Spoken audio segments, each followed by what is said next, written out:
How do you say no to somebody who wants to write you a $5 million check? So now you take the money because you don't have the courage to say, no, I need to go at a pace. So now you take the money and now you have pressure. So you know what's going to be difficult is to put that $5 or $10 million out in $300,000 chunks, $400,000 chunks. You got to find a lot of mortgages. You got to see a lot of applications. And then somebody in the room goes, wait, I got an idea. Why don't we do like one big giant commercial mortgage? Why don't we put a mortgage on a building and we can put it all in there? And everybody goes, oh my God, solves all our problems.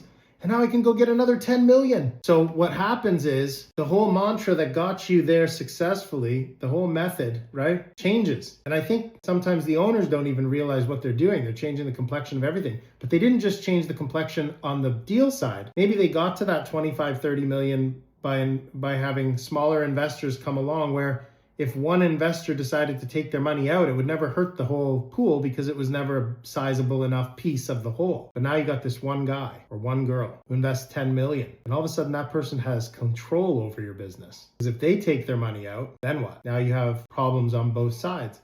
And so now you're entering into not just residential mortgages, commercial mortgages, maybe development. You start taking chances on, things that aren't built yet, but sound really good and the pictures are great, and developers and builders are saying, look how great this is going to be, and we're going to sell all these properties for this much, and so on. And so you start entering into mortgages that have other layers of complexity to them, layers of risk that are not involved in the residential side, not involved in smaller mortgages, and so on and so forth. So all the little things that you did to build that integrity of the foundation, the pressure of your success. So you were successful, so you attracted more money, but you didn't have the courage to say, we can only take so much. So you took on more than you could, and now you have pressure. Now you start doing things you weren't doing before.